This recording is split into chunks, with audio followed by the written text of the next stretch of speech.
দেখুন, আমরা আগেই দেখতে পেয়েছি যে কিছু কিছু সংগঠন বা প্যানেলকে আপনার বিশেষ সুবিধার আওতায় দেওয়া হচ্ছে। তাদের জন্য আপনার হচ্ছে নতুন করে আপনার ওই আইন বা তারিখ নির্ধারিত হচ্ছে। ইতিমধ্যেই তাদেরকে নিয়ে ক্যাম্পাসে আপনার বিস্তর আলোচনা সৃষ্টি হয়েছে। তারপরে আপনারা দেখে থাকবেন যে আমরা বিশ্ববিদ্যালয় প্রশাসন এবং নির্বাচন কমিশনও আপনার কিছুটা মনে হচ্ছে যে অব্যবস্থাপনার মধ্যে পড়ে আছে। আপনারা যদি লক্ষ্য করে থাকেন যে আমাদের অনাবাসিক শিক্ষার্থীরা কিভাবে নির্বিঘ্নে ভোট দিতে পারে এবং তারা যাতে উৎসাহ উদ্দীপনার সহিত একটা ভোট দিতে পারে, এই ব্যাপারে তাদের যে একটা পদক্ষেপ, এটার অভাব পরিলক্ষিত হচ্ছে।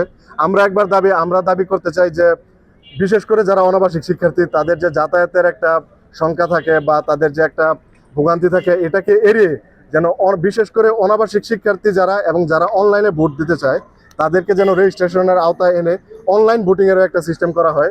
এবং একই সাথে হচ্ছে আপনার মেয়ে হলের ভোটের বুথগুলো যেভাবে নির্ধারিত হয়েছে, তাতে আমরা দেখতে পাচ্ছি যে মেয়ে শিক্ষার্থীদের সাথে একটা পরিষ্কার বৈষম্য তৈরি হয়েছে।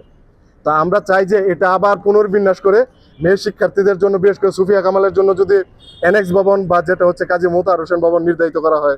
তারপরে আপনার হচ্ছে যদি কুয়েত মৈত্রী হল এবং ফজিলতুন্নেসা মুজিব হলের শিক্ষার্থী মেয়ে বোনদের জন্য যদি হচ্ছে আপনার ওই সমাজ কল্যাণ ভবনটিকে বরাদ্দ করা হয়।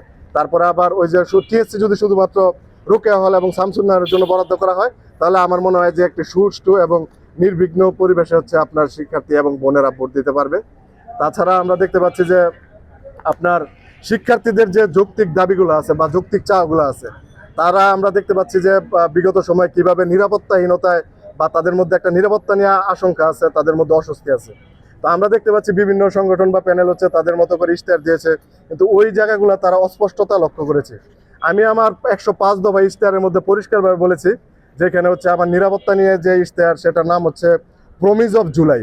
তো আমরা এই যে 9 দফার উপর ভিত্তি করে এবং তৎকালীন যে শিক্ষার্থীদের চাওয়া ছিল, এটার উপর ভিত্তি করে ইলেকট্রাল কলেজ প্রক্টর সিস্টেম এবং হচ্ছে হল নয়, হলগুলোকে আপনার হোমে পরিণত করা, এরকম কিছু বিষয় হচ্ছে আমরা সন্নিবেশিত করেছি। আপনারা আশা করি যে এই বিষয়গুলো বা আমার ইশতেহারগুলো প্রচারে আপনারা সহযোগিতা করবেন।